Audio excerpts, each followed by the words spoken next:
À tous, je suis en compagnie d'Alex Barré-Boulet qui a été attaquant avec l'Armada de 2016 à 2018. Salut Alex, comment ça va?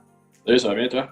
Super, merci. En fait, je voulais commencer avec toi Alex. Est-ce que tu aurais une anecdote avec l'Armada que tu as vécue au fil de tes années? J'ai une anecdote. Vite dans le même, mais je sais pas. C'est sûr que j'ai beaucoup de souvenirs, mais j'en ai peut-être une quand on est allé à Moncton, un voyage à Martine, la première saison à Luke Edmond. Il avait oublié son casque, puis il avait été obligé de pratiquer avec le fameux casque rouge à Joël Bouchard. Fait que ça, c'était quand même assez drôle. De toute beauté. Puis il y avait un match après ça. Est-ce que finalement, ils ont-ils réussi à y trouver un casque noir pour le match? Ouais, le casque, il avait réussi à faire la route de Blainville à Moncton là, pour le lendemain. Super. Puis là, je me demandais, en fait, en ce moment, t'es rendu où dans ta vie? On veut prendre de tes nouvelles, autant les partisans de l'Armada que nous. On veut savoir où t'es rendu dans ta vie.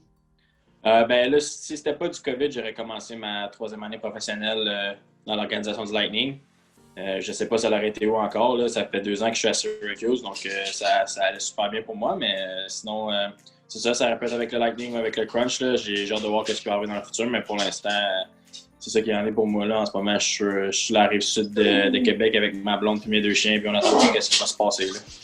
Super. Puis si, admettons, je te replonge là, avec l'Armada, là, tu m'as parlé d'une anecdote, mais est-ce que tu aurais ton plus beau souvenir avec l'équipe au fil des années, ça serait quoi? Ben, c'est sûr que se rendre 2 fois en finale avec la même équipe, puis il y avait quand même beaucoup de gars qui revenaient de l'année précédente. Là, fait que c'était vraiment.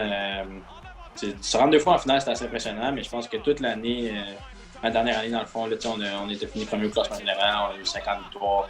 Je pense que toute cette année-là, c'était vraiment des beaux souvenirs toute l'année. Et justement, tu as vécu des beaux sentiments avec ces joueurs-là, 2 finales consécutives, comme tu dis. Est-ce que tu es encore pas mal en contact avec certains de ces joueurs-là, tes anciens coéquipiers? Quelques-uns, c'est sûr que des gars comme Anthony Poulain, on a tenu déjà de faire une place, donc quand je suis arrivé avec la ça a cliqué tout de suite. On est resté en contact quand même pas mal. Sinon, Alexandre Alain, je joue encore contre lui. Sinon, Samuel Montembeau, on joue encore.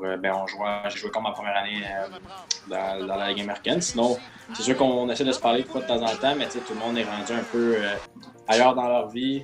Tout le monde, il y en a qui vont à l'université, il y en a qui jouent en Europe. Fait que c'est difficile des fois de garder contact, mais on essaie de le faire le plus possible. Tu as participé au camp d'entraînement en juillet du Lightning avant d'aller dans la bulle de la Ligue nationale. Là, je sais que finalement, je pense qu'à la dernière seconde, tu as appris que tu n'irais pas dans la bulle. Comment tu peux me décrire le sentiment, premièrement, de ça, puis deuxièmement, le sentiment que ton équipe, quand même, gagne la Coupe Stanley? Je comprends que c'était pas avec toi, mais tu dois quand même avoir un sentiment de fierté face à ça. C'est sûr que quand j'ai eu l'appel pour aller à Tampa, j'étais content. Mais honnêtement, je ne m'attendais pas à vraiment aller dans la bulle. Tu nous l'avais dit un petit peu avant qu'on parte, là, qui allait y aller, pas. Puis moi, je ne m'attendais pas à y aller. Fait que j'étais arrivé là-bas juste pour 2 semaines d'expérience de plus. J'étais content d'être là-bas. J'ai travaillé fort, j'ai eu du fun, mais j'étais quand même content de revenir ici. Puis les voir gagner. Il y en a plusieurs avec qui j'ai joué dans la Ligue américaine aussi, donc j'étais vraiment content pour eux. Puis pour les vétérans qui étaient là-bas, je pense que ça faisait un petit bout qui a mené un autre joueur, fait que je pense qu'ils méritaient. Là. Puis, admettons, là, je sais que toi, tu étais connu par les partisans de l'Armada et sûrement aussi par les partisans au Lightning et au Crunch pour être un gars qui handle la pression. Désolé de l'anglicisme, mais tu sais, je sais que tu détiens le record pour le plus de buts gagnants pour un joueur en carrière chez l'Armada. Même tu as le record, je pense, de toute la Ligue pour le plus de buts en prolongation en carrière avec 8. Comment tu peux m'expliquer justement que tu es aussi bon sous la pression?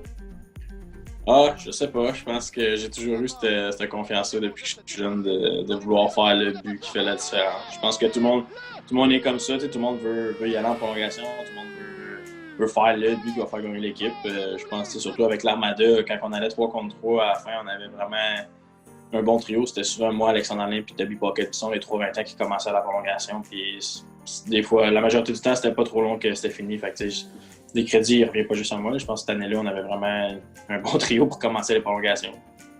Puis finalement, là, je sais que tu as gagné quand même beaucoup d'honneurs individuels dans ta vie. Autant dans la LHMQ, je sais que tu as gagné le trophée Jean Béliveau, le trophée Michel Brière qui est MVP. Tu as gagné la recrue de l'année dans la Ligue américaine. Qu'est-ce qu'on pourrait te souhaiter maintenant que tu as gagné autant d'honneurs professionnels que de personnels? Qu'est-ce qu'on pourrait te souhaiter?